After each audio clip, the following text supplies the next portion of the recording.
Je mettrai mon esprit en vous et je ferai que vous suiviez mes ordonnances et que vous observiez et pratiquiez mes lois.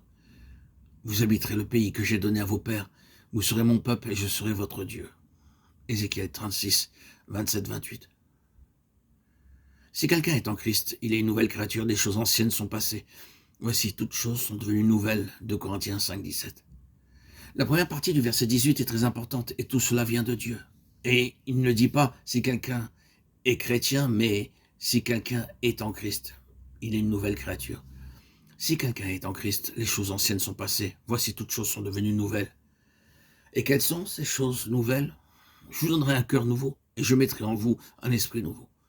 J'ôterai de votre corps le cœur de pierre et je vous donnerai un cœur de chair. Je mettrai mon esprit en vous et je ferai que vous suiviez mes ordonnances et que vous observiez et pratiquiez mes lois. Ézéchiel 36, 26, 27. C'est la première chose qui survient. Je mettrai en vous un cœur nouveau. Le premier grand changement qui s'opère en une personne qui a reçu un cœur nouveau, c'est qu'elle aime les choses célestes. La deuxième chose que Dieu nous donne, c'est une bonne conscience.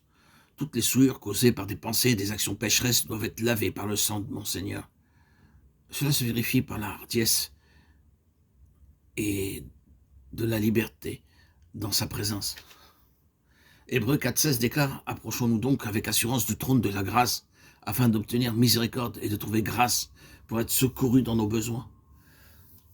Ne crains point, petit troupeau, car votre Père a trouvé bon de vous donner le royaume. » Luc 12, 32. Nous recevons une nouvelle nature, c'est la troisième chose nouvelle, lesquelles nous assurent de sa part les plus grandes et les plus précieuses promesses, afin que par elles vous deveniez participants de la nature divine, en fuyant la corruption qui existe dans le monde par la convoitise. De Pierre 1, 4. Dieu nous donne une nature divine, sainte et pure, parce que notre nature pécheresse ne peut pas être améliorée par l'effort humain. Lorsque nous acceptons le Seigneur Jésus-Christ comme notre Sauveur, nous entrons dans une septuple participation. Premièrement, en acceptant le Seigneur Jésus-Christ comme notre Sauveur, nous participons au Saint-Esprit. Deuxièmement, nous devenons participants de la sainteté de Dieu. Troisièmement, nous participons à une vocation céleste. C'est pourquoi, frères saints qui avaient part à la vocation céleste, considérez l'apôtre et le souverain sacrificateur de la foi que nous professons Jésus-Christ. Hébreux 3.1. Quel est cet appel? Montrer la gloire et la puissance de Dieu aux autorités célestes. Quatrièmement, nous participons à un héritage céleste. Rendez grâce au Père qui nous a rendus capables d'avoir part à l'héritage des saints dans la lumière. Colossiens 1.12. Et nous participons à la gloire céleste. Voici les exhortations que j'adresse aux anciens qui sont parmi vous, moi ancien comme eux, témoins des souffrances de Christ, et participants de la gloire qui doit être manifestée. 1 Pierre 5.1.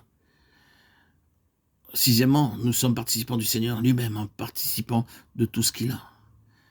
Car nous sommes devenus participants de Christ pourvu que nous retenions fermement jusqu'à la fin l'assurance que nous avions au commencement. Hébreux 3.14. Et septièmement, nous devenons participants de la nature divine. Nous entrons dans cette septuple participation spirituelle en acceptant Christ.